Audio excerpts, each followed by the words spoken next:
में हुए शामिल। राजकीय इंटर कॉलेज गदरपुर में शिक्षक सम्मान समारोह का आयोजन। शिक्षा मंत्री अरविंद पांडे ने शिक्षकों को प्रशस्ति पत्र देकर किया सम्मानित। उत्तराखंड के छोटे अस्पतालों को मिले क्लिनिकल एस्टेब्लिशमेंट एक्ट में छूट। स्वास्थ्य मंत्री डॉक्टर धन सिंह रावत ने दिया भरोसा। 8 सितंबर को नैनीताल दौरे पर रहेंगे सीएम। कार्यकर्ताओं ने तैयारियों को लेकर किया विचार विमर्श। अधिकारियों के साथ करेंगे अहम बैठक। उत्तराखंड में फिर परीक्षा ले सकता है मौसम। दून, नैनीताल समेत 7 जिलों में भारी बारिश की आशंका। वहीं केम्प्टी फॉल पर भी उफान पर। आप देख रहे हैं के न्यूज, खबरों का सारथी।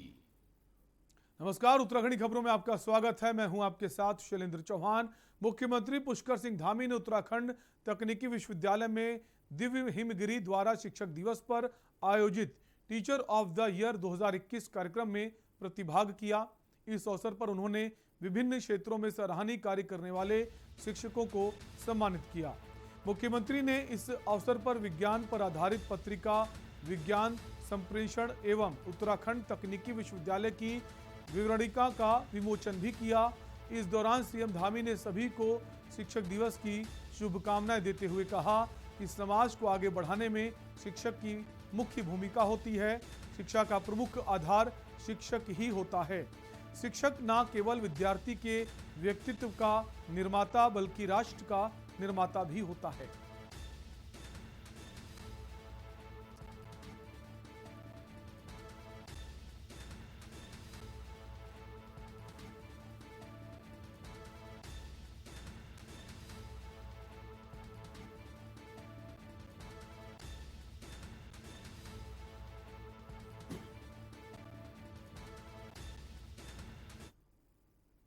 मुख्यमंत्री पुष्कर सिंह धामी ने मुख्यमंत्री आवास से वर्चुअल माध्यम से सल्ट विधानसभा क्षेत्र में शहीद दिवस के अवसर पर आयोजित कार्यक्रम में शामिल हुए। इस अवसर पर उन्होंने देश की आज़ादी के लिए शहादत देने वाले स्वतंत्रता संग्राम सेनानियों व आंदोलनकारियों को नमन करते हुए कहा कि 5 सितंबर 1942 को खुमाड़ में स्वतंत्रता सेनानियों की भीड़ में तत्कालीन एसडीएम जॉनसन व गौरी पुलिस ने अंधाधुंध गोलियां चलाई, जिसमें श्री हिमानंद, श्री गंगाराम, श्री चूड़ामणि और श्री बहादुर सिंह मेहरा की शहादत हुई। इस शहादत के बाद महात्मा गांधी ने खुमाड़ को कुमाऊं का बारदोली नाम दिया। इस क्षेत्र में सविनय अवज्ञा आंदोलन, नमक सत्याग्रह, कुली बेगार तथा अंग्रेजों भारत छोड़ो आंदोलन सर्वव्यापी रहा। उन्होंने कहा कि इन सेनानियों के जज्बे एवं बलिदान को हमें अपनी स्मृतियों में संजो कर रखना होगा।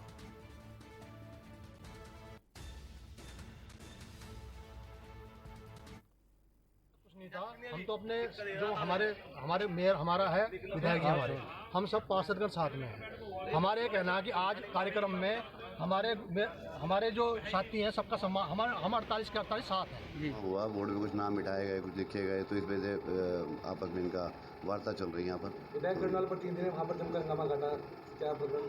अब वो प्रकरण आपको पता ही है क्या प्रकरण है। सबसे मैं समझता हूँ कि वार्ता करके पत्थर लिखवाने चाहिए और जिसकी विधानसभा उसका नाम लिखना चाहिए, बाकी अन्य इधर के नाम नहीं लिखने चाहिए। सही मामला तो आज एक उद्घाटन था माननीय मंत्री जी के द्वारा, वहाँ पर 40 पार्षद थे। मेन मुद्दा ये था कि 40 पार्षदों का नाम बोर्ड पे था। उसमें से क्या हुआ कि माननीय देशराज जी का नाम बोर्ड पे लिख के और काले अक्षर से मिटाया गया। बोर्ड की मेयर का नाम लिख उस पर हमने कुछ बात करने के लिए कुछ पार्षदों ने उनका सहयोग किया, हमने उनका विरोध किया। विकासखंड पाबो के अटल उत्कृष्ट राजकीय इंटर कॉलेज पाबो में शिक्षक दिवस के उपलक्ष्य में शिक्षकों को सम्मानित करने का कार्यक्रम आयोजित किया गया, जिसमें मुख्य अतिथि के रूप में प्रदेश के स्वास्थ्य मंत्री व उच्च शिक्षा मंत्री धन सिंह रावत शामिल हुए, जिनके द्वारा शिक्षा के क्षेत्र में बेहतरीन काम करने वाले 30 शिक्षकों को शिक्षक दिवस के उपलक्ष्य में सम्मानित किया गया। धन सिंह रावत ने कहा कि ये शिक्षक गण ही हैं जो समाज की नींव तैयार करने में अपनी अहम भूमिका तय करते हैं। उन्होंने कहा कि सम्मान मिलने के उपरांत वे और बेहतर ढंग से बच्चों को शिक्षा देने में अपना योगदान करेंगे। बच्चों को उन्होंने क्वालिफाइड किया है। उनके स्कूलों से बहुत अच्छे जो है बच्चे आगे निकले हैं और ये मैं हर साल करने वाला हूँ, क्योंकि शिक्षा हमारी एक बुनियादी आधार है। और अगर शिक्षा में टीचर ने अगर कोई अच्छा काम किया अपने बच्चों के लिए, तो ये हमारा भी और समाज का भी और सरकार का भी फर्ज है कि उसको सम्मानित किया जाए। और मुझे लगता है कि एक अच्छी परंपरा हमारी सरकार के द्वारा चलाई गई है। और मुझे ये जो सम्मान मिला है, मैं इसको अपने समस्त उन गुरुजनों को समर्पित करना चाहूँगी, उन सहयोगियों को समर्पित करना चाहूँगी जिन्होंने मुझे अपने कार्य करने में प्रेरणा दी है, सहयोग दिया है। उनके लिए मेरा दिल से आभार है। और मैं ये चाहूँगी समाज में हर व्यक्ति किसी शिक्षक का वो नहीं बल्कि अपने दायित्व का पालन करे। उधम सिंह नगर के राजकीय इंटर कॉलेज गदरपुर में डॉक्टर सर्वपल्ली राधाकृष्णन के जन्मदिवस पर शिक्षक सम्मान समारोह का आयोजन किया गया। शिक्षक दिवस के उपलक्ष्य में शिक्षा मंत्री अरविंद पांडे ने शिक्षकों को प्रशस्ति पत्र देकर सम्मानित किया। इस दौरान शिक्षा मंत्री अरविंद पांडे ने कहा कि हर साल शिक्षक दिवस सर्वपल्ली राधाकृष्णन के जन्मदिन पर मनाया जाता है। इस कार्यक्रम से नए टीचर्स को ऊर्जा मिलती है। इस दौरान उन्होंने ये भी कहा कि गेस्ट टीचर्स के द्वारा 15,000 के वेतन में कार्य करते रहे हैं। उन टीचर्स का वेतन मुख्यमंत्री के द्वारा 25,000 रुपए कर दिया गया है। उन्होंने कहा कि जब तक टीचर्स की नियुक्ति नहीं हो जाती तब तक गेस्ट टीचर्स के द्वारा ही शिक्षण व्यवस्था सुचारू रूप से चलाई जाएगी। सर्वपल्ली राधाकृष्णन जी के जन्म दिवस के अवसर पर यह शिक्षक दिवस मनाया जाता है और निश्चित ही यह दिवस हमारे नए शिक्षकों के लिए एक ऊर्जा का केंद्र होता है और उनके जीवनी से, उनके इतिहास से, उनके द्वारा किए गए सामाजिक और देश हित में जो काम है वह नए शिक्षकों को कहीं ना कहीं एक दिशा देते हैं। खबर देहरादून से है, जहां आम आदमी पार्टी के प्रदेश प्रवक्ता रविंद्र सिंह आनंद ने 2 माह पूर्व राज्य के बिजली उपभोक्ताओं को 100 यूनिट बिजली राज्य सरकार द्वारा दिए जाने की बात को कोरी चुनावी घोषणा एवं बीजेपी का जुमला बताया। रविंद्र सिंह आनंद का कहना है कि राज्य सरकार द्वारा पूर्व में 100 यूनिट बिजली उपभोक्ताओं को मुफ्त देने की बात की गई थी और 200 यूनिट बिजली पर सब्सिडी की बात की गई थी, जिसको अब 2 माह से ऊपर का समय हो चुका है, लेकिन राज्य सरकार और प्रदेश के ऊर्जा मंत्री द्वारा अब तक इस पर कोई कार्रवाई नहीं की गई। इसके अलावा क्या कुछ कहा, आपको सुनाते हैं। देखिए, नगर मंगलौर में अब तक करीब 25 से 26 हज़ार लोगों का वैक्सीनेशन हो चुका था। अभी भी काफ़ी संख्या में लोग बच रहे थे, तो इसको देखते हुए एसडीएम साहब से निर्देश प्राप्त हुए थे कि किसी ऐसी जगह पर आप कैंप लगवाएं। बाजपुर के सिंचाई विभाग गेस्ट हाउस में राष्ट्रीय राजपूत करनी सेना की बैठक आयोजित की गई। बैठक के दौरान बाजपुर मंडल की कार्यकारिणी का गठन किया गया। इस दौरान बैठक में करनी सेना को मजबूत बनाने का आह्वान किया गया। आपको बता दें, बाजपुर में सिंचाई विभाग गेस्ट हाउस में राष्ट्रीय राजपूत करनी सेना की बैठक आयोजित की गई। बैठक में पहुंचे राष्ट्रीय राजपूत करनी सेना के प्रदेश अध्यक्ष कुणाल सिंह का कार्यकर्ताओं ने जोरदार स्वागत किया। इस दौरान बाजपुर ब्लॉक की कार्यकारिणी गठित की गई, जिसमें बहादुर सिंह भंडारी को अध्यक्ष पद की जिम्मेदारी दी गई है। देखिए, करनी सेना ने कभी आरक्षण की मांग नहीं करी। करनी सेना हमेशा कहती है कि अगर आप आरक्षण दे रहे हैं तो आप आर्थिक आधार पे दीजिए, जातिगत आधार पे मत दीजिए, क्योंकि जातिगत आधार पे आप आरक्षण देके जो है समाज को ही बांटते हैं। आप हिंदू समाज को ही बांटते हैं। ये दिखाते हैं कि कौन क्या है। हर वर्ग में, एक हिंदू में एक बंटवारा होता है इस आरक्षण की वजह से। अगर आपको देना है तो आप आर्थिक आधार पे दीजिए। बहुत लोग हैं, हम इसका स्वागत करते हैं अगर आप आर्थिक आधार पे आरक्षण को देते हैं, लेकिन अगर आप जातिगत आधार पे आरक्षण को देते हैं तो हम इसके 100% खिलाफ हैं। वक्त एक छोटे से ब्रेक का है, फौरन लौटेंगे। आप देख रहे हैं के न्यूज, खबरों का सारथी। 10 सितंबर को गणेश चतुर्थी है। इस दिन भगवान श्री गणेश हमारे घर पधारते हैं। इस साल हम सभी दिल्ली वासी मिलकर एक साथ गणेश चतुर्थी मनाएंगे। गणेश चतुर्थी के शुभ अवसर पर शाम 7 बजे से दिल्ली सरकार पूजन और आरती का भव्य आयोजन कर रही है। भगवान श्री गणेश जी के पूजन कार्यक्रम में अपने सभी मंत्रियों के साथ माननीय मुख्यमंत्री अरविंद केजरीवाल जी भी शामिल होंगे। पूजन कार्यक्रम का टीवी चैनल्स पर भी लाइव टेलीकास्ट होगा। ताकि आप सभी अपने परिवार के साथ इस पूजन का हिस्सा बन सकें। इस बार हम सब मिलकर भगवान श्री गणेश जी की पूजा अर्चना करेंगे। विघ्नहर्ता भगवान गणपति हम सभी को अपना आशीर्वाद देंगे और सबकी मनोकामनाएं पूरी करेंगे।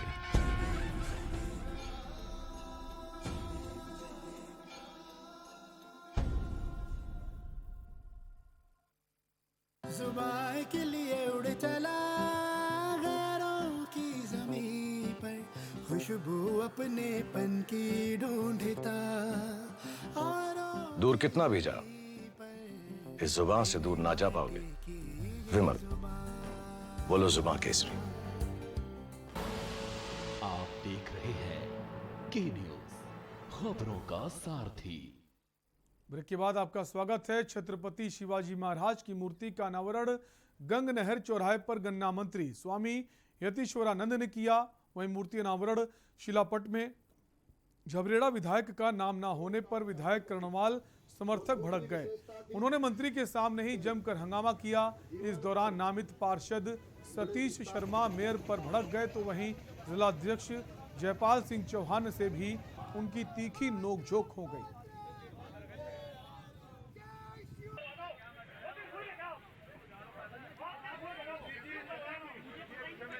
हुआ बोर्ड में कुछ नाम मिटाए गए, कुछ लिखे गए, तो इस वजह से आपस में इनका वार्ता चल रही है यहाँ पर। विधायक कर्नल पर 3 दिन वहाँ पर जमकर हंगामा काटा, क्या प्रकरण?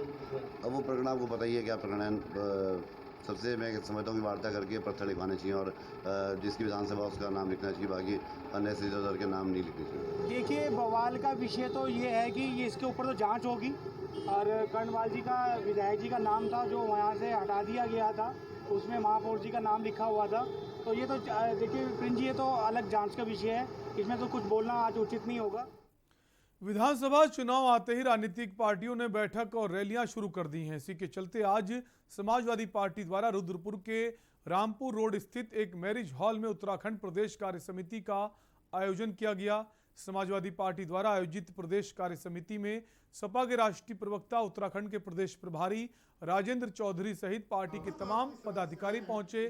प्रदेश कार्य समिति के बाद राजेंद्र चौधरी ने पत्रकार वार्ता की, जिसमें उन्होंने बताया कि उत्तराखंड में आने वाले 2022 के विधानसभा चुनाव में समाजवादी पार्टी द्वारा उत्तराखंड की सभी सीटों पर चुनाव लड़ा जाएगा। इसके लिए आज बैठक में चर्चा की गई है। आज 5 सितंबर 2021 को रुद्रपुर में आयोजित है। समाजवादी पार्टी के राष्ट्रीय अध्यक्ष श्री अखिलेश यादव जी ने ये निर्देशित किया है कि उत्तराखंड में जो 2022 का विधानसभा का चुनाव है, उसमें समाजवादी पार्टी 70 के 70 विधानसभा क्षेत्रों में चुनाव लड़ेगी। उत्तर प्रदेश में जो सरकार श्री अखिलेश यादव जी के मुख्यमंत्रित्व काल में चलाई थी, वो जो विकास का मॉडल है, उस मॉडल को हम उत्तराखंड में पूरी ईमानदारी और निष्ठा से लागू करेंगे।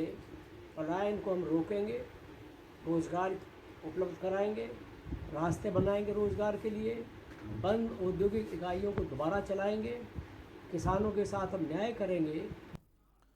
खबर लक्सर से है, जहां विधायक संजय गुप्ता के क्षेत्र मुबारकपुर एवं ऐथल गांव पहुंचकर उन्होंने राज्य योजना से स्वीकृत 10 से अधिक सड़कों का शिलान्यास किया।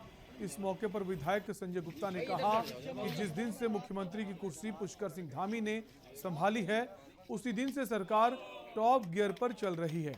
हर क्षेत्र में विकास कार्यों की बौछार हो रही है। जो क्षेत्र अभी तक विकास से अछूते थे, उनके दिन भी अब बहुर चुके हैं। समाज के हर तबके का सम्मान किया जा रहा है। विधायक ने बताया कि उनके प्रस्ताव पर लक्सर क्षेत्र में 3 दर्जन सड़कों के निर्माण का बजट मुख्यमंत्री ने राज्य योजना से स्वीकृत किया है।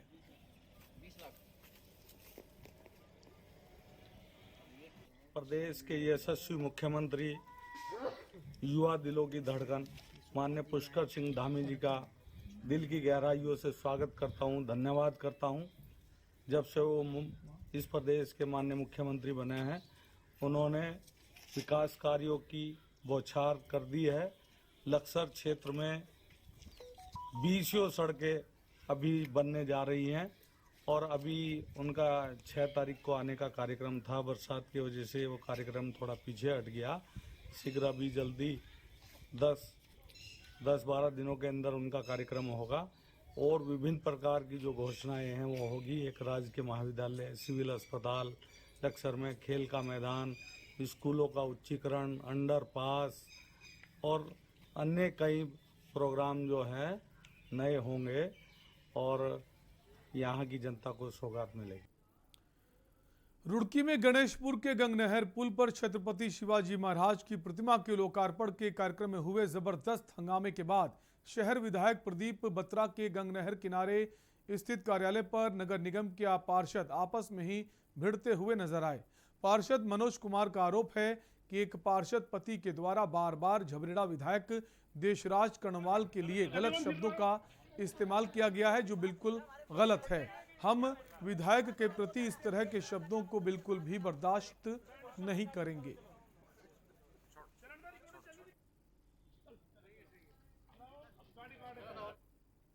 बुलेटिन में वक्त है एक छोटे से ब्रेक का, फौरन लौटेंगे। आप देख रहे हैं के न्यूज, खबरों का सारथी।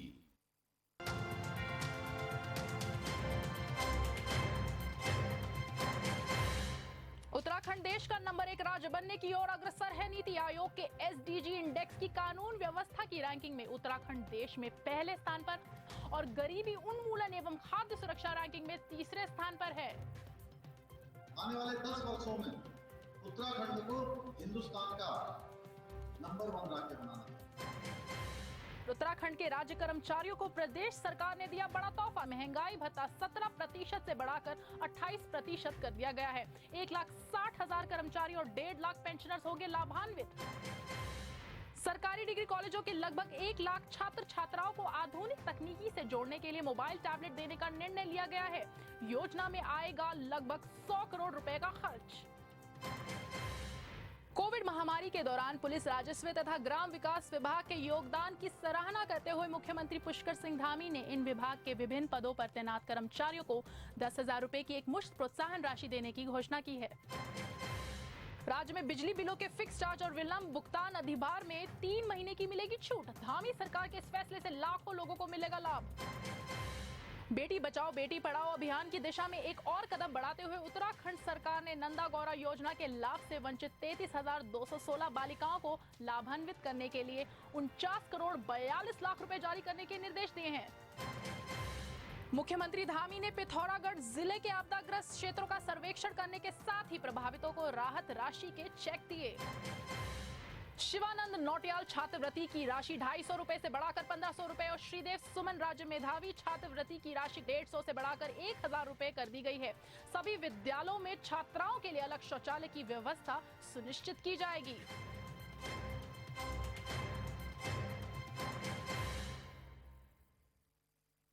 जुबान के लिए उड़ चला गैरों की ज़मीं पर, खुशबू अपने पन की ढूंढता। दूर कितना भी जा, इस जुबान से दूर ना जा पाओगे। विमल, बोलो जुबान केसरी। आप देख रहे हैं के न्यूज, खबरों का सारथी। ब्रेक के बाद एक बार फिर आपका स्वागत है। कांग्रेस प्रदेश महासचिव याकूब सिद्दीकी ने कहा है कि भाजपा सरकार से जनता त्रस्त है। महंगाई सिर चढ़कर बोल रही है। गैस, पेट्रोल, डीजल, खाद्य तेल के दाम लगातार बढ़ते जा रहे हैं। किसान परेशान हैं, जिससे जनता ने परिवर्तन का मन बना लिया है। आगामी 2022 में कांग्रेस की सरकार निश्चित है। लंढौरा में पूर्व सभासद वहीद अहमद के आवास पर हुई कांग्रेस कार्यकर्ताओं की बैठक में प्रदेश महासचिव एवं पीसीसी सदस्य याकूब सिद्दीकी ने कहा कि देश की आर्थिकी को मजबूत करने के लिए कांग्रेस ने जो स्ट्रक्चर खड़ा किया था, भाजपा सरकार उसे बेचने का काम कर रही है। और क्या कुछ कहा है, आपको सुनाते हैं। मैं माफी चाहूंगा आप तमाम लोगों से। जिनकी सरकार से लोग त्रस्त हो गए हैं। महंगाई सर चढ़कर बोल रही है। गैस के दाम बढ़ गए हैं, डीजल पेट्रोल के दाम बढ़ गए हैं। आप जो कुकिंग गैस का ऑयल है, कुकिंग का जो ऑयल है, आप देखें उसके दाम कितने बढ़ गए। आम आदमी परेशान है, इसलिए सारे लोग परिवर्तन चाहते हैं। देश की जो हमारी संपत्ति थी, जो कांग्रेस ने 70 साल में जोड़ी थी, उन तमाम संपत्तियों को बेचने का काम किया जा रहा है। हमारा प्लेटफॉर्म बेचे जा रहे हैं, हमारे रेलवे स्टेशन बेचे जा रहे हैं, हमारे एयरपोर्ट बेचे जा रहे हैं। जो कांग्रेस ने एक देश की आर्थिकी को खड़ा करने के लिए जो इंफ्रास्ट्रक्चर कांग्रेस ने तैयार किया था, उसको मौजूदा सरकार बेचने का काम कर रही है। इसी बीच आपको सीधे वाराणसी